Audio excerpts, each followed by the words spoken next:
MMA, pengampu mata kuliah hukum acara pidana pada Universitas Bhayangkara Jakarta. Mata kuliah daripada hukum acara pidana adalah mata kuliah yang meliputi ruang lingkup dan pembaharuan hukum acara pidana di Indonesia, mulai dari proses penyelidikan, penyidikan, pra-penuntutan, penuntutan, pemeriksaan di sidang pengadilan, dan upaya hukum. Prasyarat dari mata kuliah ini adalah hukum acara ini merupakan mata kuliah wajib yang ada di semester 5 dengan persyaratan mata kuliah asas-asas hukum pidana.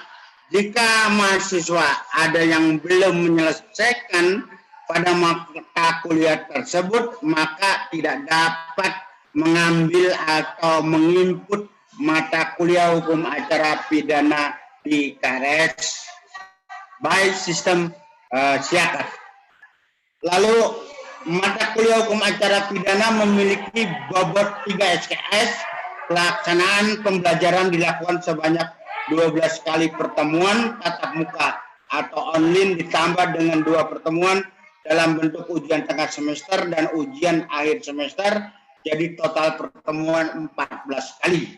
Mata kuliah hukum acara pidana ini mempunyai fokus arah pembelajaran yang pembahasannya mengenai perkenalan dan definisi lengkap tentang proses beracara pada tingkat penyelidikan hingga sampai putusan pengadilan.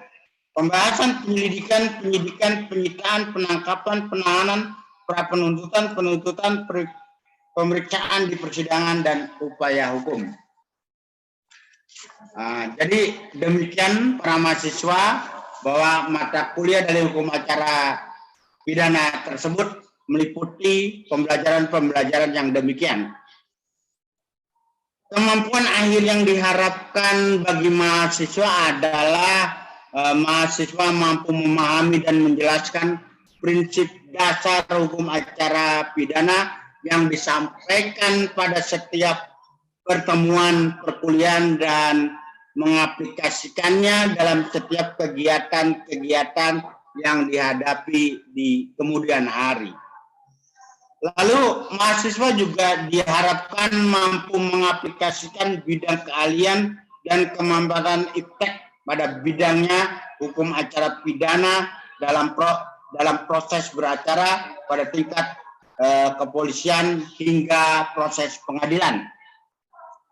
Mahasiswa diwajibkan mampu mengambil keputusan atau sikap yang tepat berdasarkan analisa informasi dan data. Selanjutnya, dalam hukum acara pidana ini, materi pembelajaran yang disampaikan adalah 1. Ruang lingkup dan pembaharuan hukum acara pidana di Indonesia. Lalu hal-hal yang perlu diketahui dalam hukum acara pidana berupa penyelidikan dan penyidikan, upaya paksa, lalu hukum pembuktian dalam hukum acara pidana, pra-peradilan, ujian tengah semester atau UTS, pra-penuntutan dan penuntutan, lalu surat dakwaan, pemeriksaan di sidang pengadilan, hak tersangka dan pengadilan koneksitas, upaya hukum, bedah kasus, lalu terakhir adalah ujian akhir semester. Demikian materi-materi pembelajaran yang akan disajikan dalam hukum acara pidana tersebut. Sistem penilaian di dalam mata kuliah hukum acara pidana adalah 1. Ketepatan mahasiswa memahami capaian pembelajaran. Ketepatan mahasiswa memahami tujuan pembelajaran. Kemampuan mahasiswa memahami kompetisi mata kuliah. Kemampuan mahasiswa memahami metode pembelajaran. Ketepatan mahasiswa memahami isu dan fenomena hukum yang disampaikan oleh dosen selama proses pembelajaran. Demikian sistem penilaian oleh dosen terhadap para mahasiswa di dalam mata kuliah hukum acara pidana. Selanjutnya di dalam pembelajaran kita kenal dengan media, ada media perangkat lunak berupa Google Meet, Google Classroom, Google Form, video YouTube, perangkat keras berupa laptop, komputer, dan ponsel. Prasarana ruang laboratorium, diplomasi atau hybrid, gitu. Itu adalah media-media pembelajaran yang bisa kita pergunakan di dalam ajar mengajar hukum acara pidana tersebut. Di dalam sebuah hukum acara pidana ada yang kita kenal metode pembelajaran, di antara SGD atau grup diskusi, simulasi atau demonstrasi, discovery learning, set-directed learning, cooperative learning, contextual instruction, project-based learning, problem-based learning. Itu adalah metode pembelajaran yang dapat kita gunakan. Semua bisa kita gunakan atau salah satunya saja. Di dalam sebuah pembelajaran hukum acara pidana, kita mengenal adanya interaksi antara dosen dan mahasiswa. Dosen mengajukan pertanyaan dan dijawab atau ditanggapi oleh mahasiswa. Sementara mahasiswa mempresentasikan tugas, resume, ringkasan, artikel ke dosen dan teman sekelas. Dosen dan mahasiswa dan dosen berdiskusi dan saling memberikan pendapat mengenai substansi artikel ilmiah atau sharing. Feedbacknya atau apa yang kita harapkan adalah mahasiswa dapat memberikan tanggapan secara langsung atau menuliskan tanggapan di aplikasi JCR di menu feedback mengenai tugas pada hari tersebut dan evaluasi pembelajaran di hari tersebut. Demikian interaksi mahasiswa dengan dosennya di dalam mata kuliah hukum acara pidana. Baiklah, selanjutnya kita akan memberikan pembelajaran tentang hukum acara pidana ini, yaitu berkenaan tentang materi penyelidikan dan penyidikan.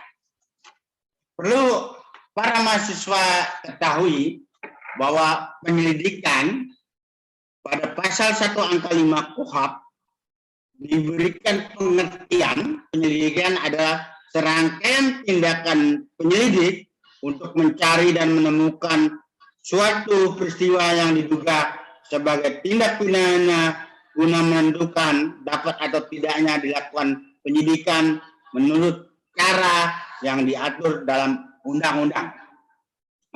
Formulasinya atau dalam bentuk pencarian bukan penilaian. 1. Apakah benar terjadi peristiwa yang dilaporkan? Apakah benar terlapor melakukan perbuatan yang dilaporkan?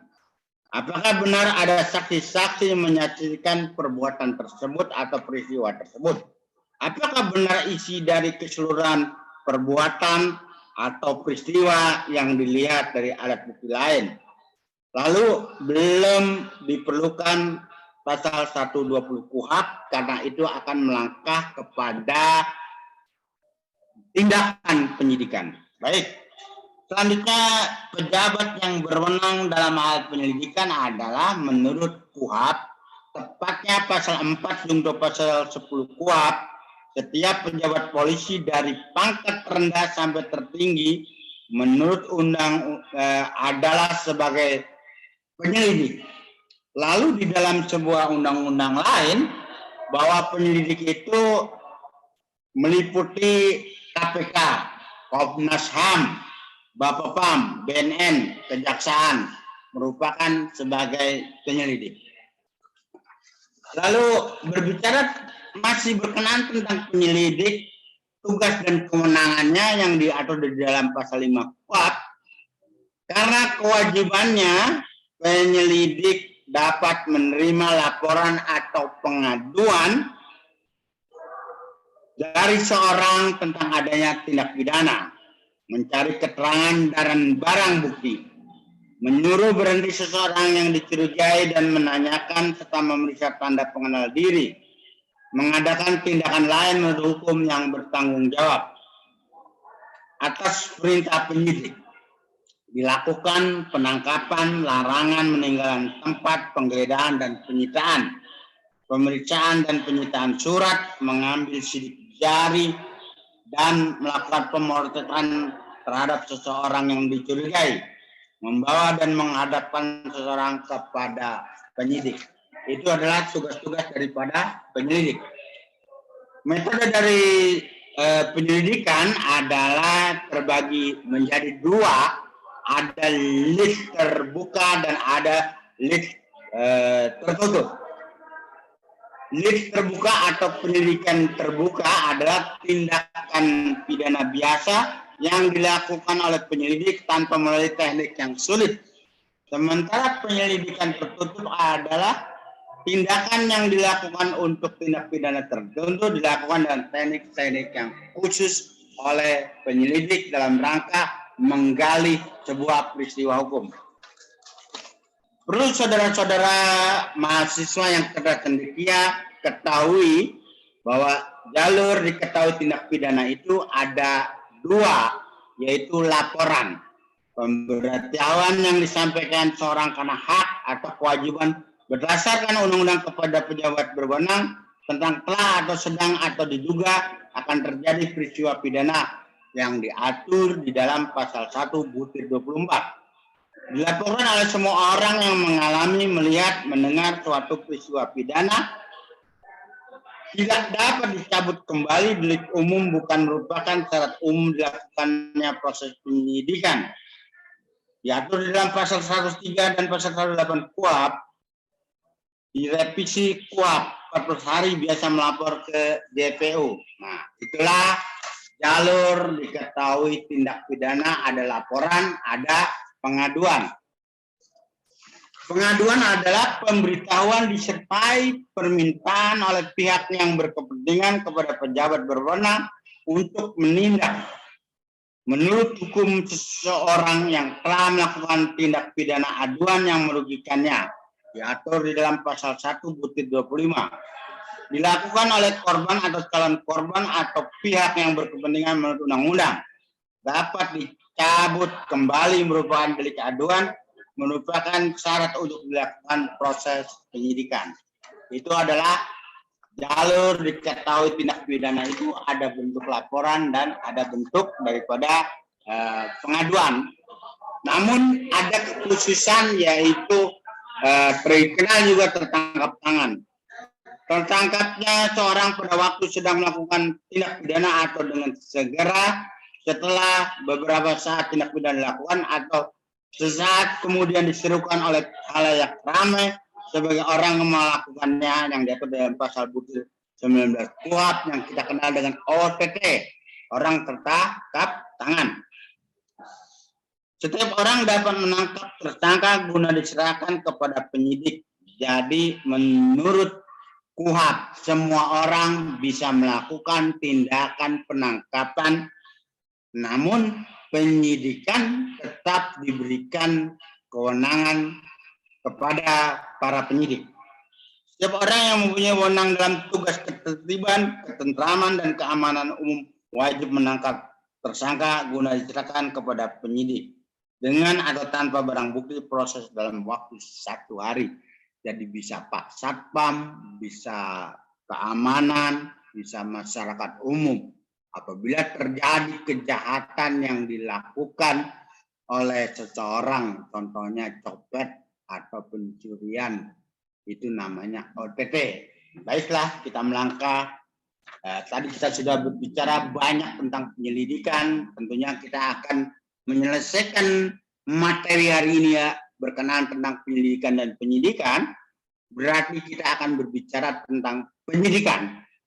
Pengertian daripada penyidikan menurut pasal 1 angka 2 adalah serangkaian tindakan penyidik dalam hal dan menurut cara yang diatur dalam undang-undang ini untuk mencari serta mengumpulkan bukti-bukti yang dengan bukti itu membuat terang tentang tindak pidana yang terjadi dan guna menemukan tersangkanya. Itulah pengertian daripada penyidikan yang diatur di dalam KUHP, tepatnya pasal 1 angka 2. Lalu siapa yang diberikan kewenangan untuk melakukan penyidikan?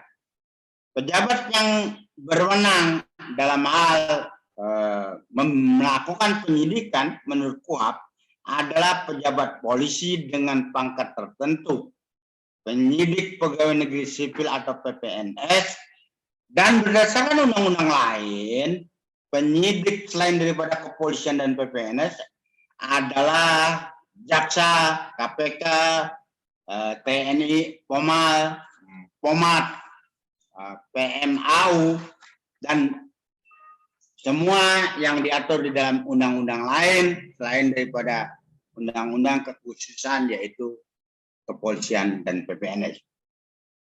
Menurut pasal 7 KUHP, tugas dan kewenangan daripada penyidik adalah menerima laporan atau pengaduan dari seseorang tentang adanya tindak pidana, melakukan tindakan pertama pada saat di tempat kejadian atau TKP, menyuruh berhenti seorang tersangka dan memeriksa tanda pengenal diri tersangka, melakukan penangkapan, penahanan, penggeledahan, dan penyitaan, melakukan pemeriksaan dan penyitaan surat, mengambil sidik jari dan memotret seseorang, memanggil orang untuk didengar dan diperiksa sebagai tersangka atau saksi, mendatangkan ahli yang diperlukan dalam hubungannya dengan pemeriksaan perkara guna terang dan jelasnya sebuah peristiwa hukum, mengadakan penghentian penyidikan, mengadakan tindakan lain menurut hukum yang bertanggung jawab. Selanjutnya, penyidik memiliki kewajiban menyerahkan SPDP kepada jaksa penuntut umum yang diatur pasal 109 ayat 1. Tidak ada batasan atau sudah ada putusan MK tentang SPDP paling lambat 7 hari. Jadi wajib 7 hari untuk peristiwa penyerahan daripada SPDP. Selanjutnya, di dalam sebuah penyidikan kita kenal dengan berita acara pemeriksaan yang diatur di pasal 8 KUHP, yaitu meliputi daripada beberapa tahapan, diantaranya ada proses verbal dan perhor. BAP dibuat dengan cara tanya jawab, hasilnya ditandatangani oleh penyidik dan tersangka, belum merupakan alat bukti yang penuh. Lalu proses verbal dan binding. BAP dibuat dengan cara melihat TKP didasarkan pada inisiatif penyidik sudah menjadi alat bukti penuh secara formil yang akan dinilai oleh hakim. Lalu pada saat semua sudah dilampaui dan terpenuhi, maka penyidik menyerahkan BAP kepada jaksa penuntut umum untuk dilakukan penelitian yang kita sebut dengan tahap pertama. Nah, pada saat JPU menganggap telah terpenuhi formil dan material P21, maka penyidik wajib menyerahkan tersangka dan barang bukti yang kita sebut dengan tahap 2, maka kewenangan selanjutnya beralih kepada jaksa penuntut umum. Baiklah, para mahasiswaku yang cerdas cendekia, masih berkenaan tentang materi penyidikan, tentunya dikenal dengan sebuah pemeriksaan atau proses pemeriksaan yang dilakukan oleh penyidik. Dalam proses penyidik akan dipertanyakan siapa tersangka, saksi, korban, atau ahli sesuai dengan alat bukti 184 KUHP. Harus dilengkapi. Jika berhalangan untuk hadir karena alasan yang sah, penyidik bisa mendatangi tempat kediaman terpanggil. Jadi kalau sudah dipanggil patut belum juga berhadir, penyidik dapat melakukan langkah mendatangkan ke kediaman daripada terpanggil. Baik itu saksi-saksi, baik itu tersangka. Selanjutnya, hak tersangka untuk mendapatkan bantuan hukum. Apabila tidak diberikan, maka terjadi sebuah pelanggaran hukum atau KUHP yang di luar negeri dikenal dengan Miranda Law. Dasar hukum di Indonesia berkenaan tentang hak tersangka untuk mendapat bantuan hukum adalah diatur di dalam pasal 54, 56, 69, 74, 114, 115 KUHP. Lalu ada juklak juknis yang dipergunakan oleh kepolisian, yaitu Perkap 12 tahun 2009, tepatnya pasal 27. Jika semua tidak dilakukan dengan benar sesuai dengan aturan dan peraturan, maka terjadi Miranda rule, ya. Nah, itu tidak dibenarkan dapat dilakukan peradilan. Baik, masih berbicara tentang penyidikan.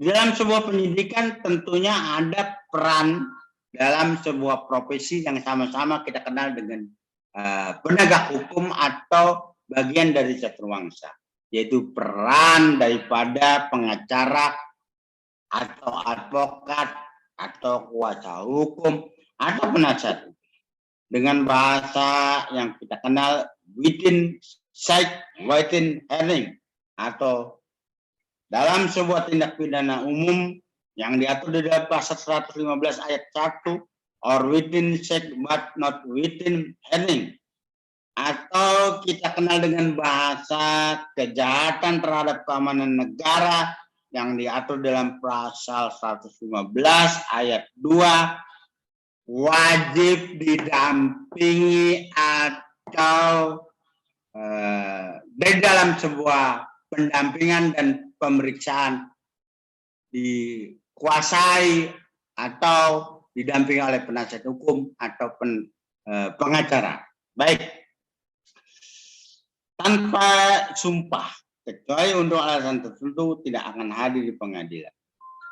Jadi di dalam semua pemeriksaan saksi tidak akan hadir, boleh dilakukan BAP penyumpahan karena diduga atau diprediksi tidak dapat menghadiri di dalam proses persidangan.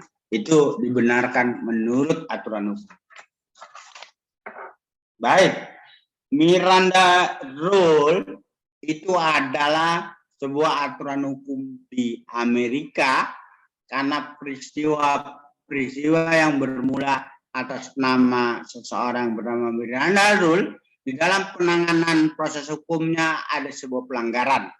Nah, itu menjadi sebuah branding yang ditarik di dalam Kitab Undang-Undang Hukum Acara Pidana, yaitu sebelum dimulainya pemeriksaan oleh penyidik terhadap tersangka, wajib memberitahukan tersangka tentang hak untuk mendapatkan bantuan hukum dan wajib didampingi penasihat hukum kecuali tersangka menolak atau melakukan pernyataan.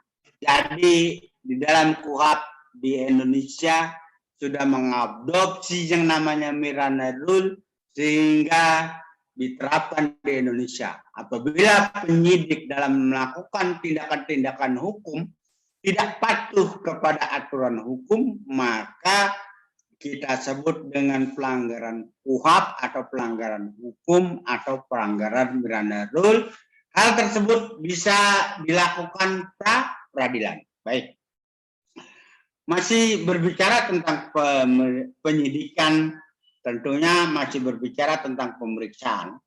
Di dalam sebuah pemeriksaan yang diperiksa adalah bisa sendiri-sendiri atau bersama-sama, lalu dilakukan komplotir yang diatur di dalam pasal 116 ayat 2 KUHP. Nah, itu komplotir. Lalu menyatakan yang sebenar-benarnya, tidak boleh berbohong untuk saksi. Jadi katakan apa yang dia lihat, dia dengar, dan dia alami. Dan untuk tersangka memiliki hak untuk mendatangkan saksi yang meringankan atau adecat yang diatur pasal 116 ayat 3 dan 4. Nah, jadi ada di dalam putusan MK terbaru, saksi yang punya pengetahuan yang relevan terhadap peristiwa tersebut dapat dihadirkan. Tidak harus yang melihat, mendengar, dan mengalami, tetapi berkenaan tentang yang mengetahui peristiwa tersebut dari mendengar saja bisa kita pergunakan sebagai saksi petunjuk. Baik, tanpa tekanan dari siapapun dalam bentuk apapun. Keterangan itu tidak boleh ditekan, tidak boleh diarahkan, tidak boleh dipengaruhi. Diatur dalam pasal 170 KUHP. Dibuat berita acara ditandatangani oleh pemeriksa dan terperiksa. Jika tidak mau ditandatangani oleh terperiksa, harus dibuat berita acara tersendiri mengenai alasannya. Penolakan ya, diatur dalam pasal 111 KUHP. Jadi tidak wajib kita tanda tangani kalau berita acara tersebut tidak sesuai dengan apa yang kita lakukan, dengan apa yang kita lihat, dengan apa yang kita dengar, dan dengan apa yang kita alami. Di dalam sebuah penyidikan tentunya ada dikenal proses pidana bisa berlanjut dan proses pidana bisa dihentikan atau istilahnya SP3. Dalam hal penghentian atau SP3 penyidikan, penyidik wajib atau harus dilaporkan kepada jaksa penuntut umum. Alasan penghentian itu harus meliputi kurang bukti, yaitu putusan MK tentang 2 alat bukti. Bukan merupakan tindak pidana, lalu demi hukum, pasal 76 KUHP, nebis in idem, pasal 7 KUHP, meninggal dunia, pasal 78 KUHP daluarsa, pasal 44 tentang sakit jiwa, pokoknya ada alasan penghapus pidana yang diatur di dalam KUHP. Baik, berbicara tentang batas waktu penyidikan, tadinya tidak diatur di dalam KUHP, namun di dalam Perkap 12/2009 pasal 31, batas waktu penyelesaian perkara dihitung sejak diterimanya SPDP tersebut meliputi 120 hari untuk penyidikan perkara sangat sulit, 90 hari untuk penyidikan perkara sulit, 60 hari untuk penyidikan perkara sedang, 30 hari untuk penyidikan perkara mudah. Dalam menentukan tingkat kesulitan penyidikan ditentukan oleh pejabat yang berwenang menerbitkan surat perintah penyidikan. Penentuan tingkat kesulitan penyidikan sebagaimana dimaksud pada ayat 3 selambatnya 3 hari setelah diterbitkan surat perintah penyidikan. Demikian. Jadi ada batasan-batasan yang diatur di dalam Perkap, padahal di dalam KUHP tidak diatur. Namun selanjutnya demi sebuah kepentingan penyidikan ada diatur di dalam Perkap nomor 12 dan pasal 31 tentang Undang-Undang Kapolri ya. Bukan undang-undang, tentang peraturan Kapolri. Lanjutan batasan penyidikan Perkap 12 pasal 31 bisa sama-sama kita baca. Pasal 32 berbunyi, dalam hal batas waktu penyidikan sebagaimana dimaksud dalam pasal 31, penyelidikan belum dapat diselesaikan oleh penyidik, maka dapat mengajukan permohonan perpanjangan. Jadi dapat diperpanjang waktu penyidikan tersebut oleh pejabat yang memberi perintah melalui pengawasan penyidikan.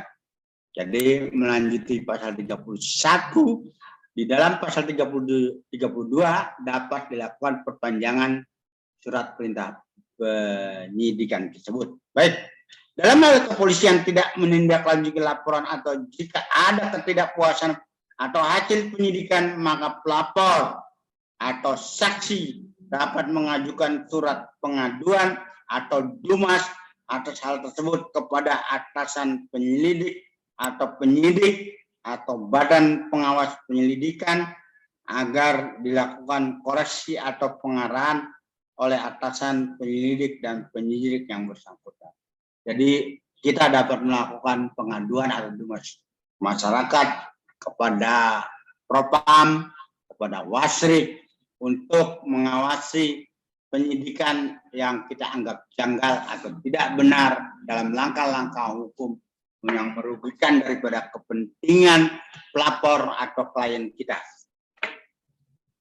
Selanjutnya ada kode-kode di dalam teknis penanganan perkara-perkara pidana yaitu yang diatur oleh Keputusan Jaksa Agung RI nomor 508 garing A garing YA garing 11 garing 2001 tanggal 1 November 2001 tentang perubahan Keputusan Jaksa Agung RI nomor 132 JA 11 19 tentang administrasi perkara tindak pidana.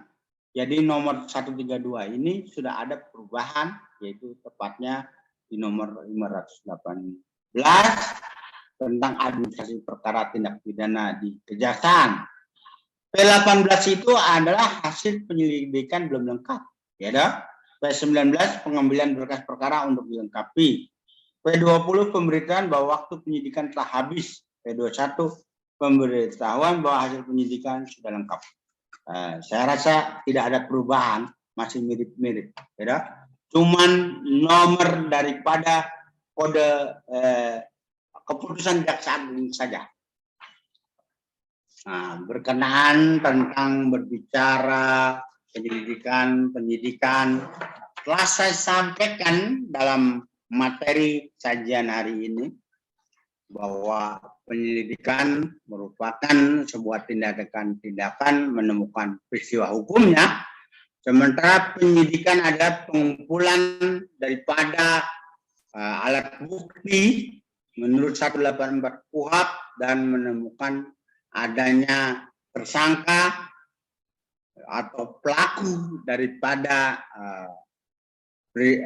perbuatan atau peristiwa hukum yang dilaporkan oleh pelapor. Terima kasih. Saya rasa demikian materi yang saya sajikan pagi ini untuk para mahasiswa. Nah, sekarang saya berikan kesempatan untuk bertanya para mahasiswa yang cerdas demikian dalam rangka ajar mengajar hukum acara pidana yang saya sampaikan. Terima kasih. Silakan. Baik, Bapak. Saya izin bertanya. Pertanyaan saya, bagaimana jika di dalam peristiwa pidana saat proses penyelidikan, penyidik tidak menemukan cukup bukti? Cukup itu aja, Pak. Terima kasih. Baik. Terima kasih, mahasiswaku yang cerdas. Pertanyaan yang sangat bagus. Ini bisa berlaku di dalam sebuah praktek kalau kalian sudah menyelesaikan kuliah hukum, seorang sarjana hukum, seorang pengacara. Jika penyelidik di dalam sebuah menggali peristiwa hukum tidak menemukan adanya alat bukti yang cukup, maka bisa melakukan sikap penghentian daripada proses hukum tersebut. Kenapa demikian? Karena tidak terpenuhnya alat bukti di dalam sebuah penyelidikan tentunya tidak bisa ditingkatkan menjadi sebuah penyidikan. Nah, itu di dalam tidak ditemukan alat bukti. Lalu apabila ditemukan alat-alat bukti atau alat penghapus pidana yang diatur mulai dari pasal 44 sampai dengan pasal-pasal yang dituangkan di dalam KUHP sampai dengan pasal 51 atau daluarsa 7677, maka penyelidikan pun tidak bisa dilakukan, ditingkatkan menjadi proses penyidikan. Saya rasa demikian. Terima kasih. Baik, Bapak. Terima kasih. Izin, Pak Dokter. Siap. Terkait di dalam proses penyelidikan dan penyidikan, sering kita dengar tentang due process of law di dalam proses penyelidikan dan penyidikan. Mohon penjelasannya, Pak Dokter. Terima kasih. Baik, terima kasih. Pertanyaan yang sangat bagus. Due process of law adalah sebuah istilah bahwa penanganan penegakan hukum itu harus sesuai dengan aturan hukum yang jelas. Adanya sebuah kepastian, keadilan, dan kemanfaatan. Apabila terjadi hal-hal yang tidak diinginkan dan terjadi pelanggaran-pelanggaran hukum yang tidak sesuai dengan aturan KUHP, maka due process of law tersebut tidak bisa ditegakkan atau terjadi sebuah pelanggaran yang di luar negeri kita kenal dengan Miranda Rule, lalu di Indonesia adalah aturan-aturan yang sesuai dengan KUHP, itu disebut dengan due process of law. Jadi penegakan hukum di dalam rangka penyelidikan, penyidikan, penegakan hukum harus sesuai dengan KUHP atau harus sesuai dengan aturan hukum yang jelas atau harus sesuai dengan juklak juknis, yaitu berupa Perkap nomor 12 tahun 2009 tentang administrasi penyidikan di kepolisian. Saya rasa demikian. Terima kasih, Pak Dokter. Ya, terima kasih. Izin bertanya, Pak Dokter. Boleh. Terakhir ya. Baik, Pak. Dalam tindak pidana sering kita dengar istilah DPO atau daftar Pencarian orang. Oke. Nah, mohon untuk penjelasannya, Pak Dokter. Terima kasih. Baik, pertanyaan yang sangat bagus. Jadi dikenal dengan daftar pencarian orang. Misalnya penyidik sudah melakukan atau menetapkan tersangka, namun demikian pelaku atau tersangka tersebut melarikan diri, lalu keberadaannya tidak bisa dideteksi, maka pihak penyidik dapat menerbitkan yang namanya surat daftar pencarian orang untuk melakukan penangkapan seorang pelaku atau tersangka dimanapun mereka berada. Itu merupakan tindakan atau langkah hukum yang dibenarkan undang-undang oleh penyidik. Saya rasa demikian. Saya close ya. Terima kasih. Sudah ya, oke, saya tutup ya. Terima kasih atas atensi telah mengikuti mata kuliah saya. Yo, saya pamit. Assalamualaikum warahmatullahi wabarakatuh. Waalaikumsalam. Terima kasih, Pak Dokter. Dadah.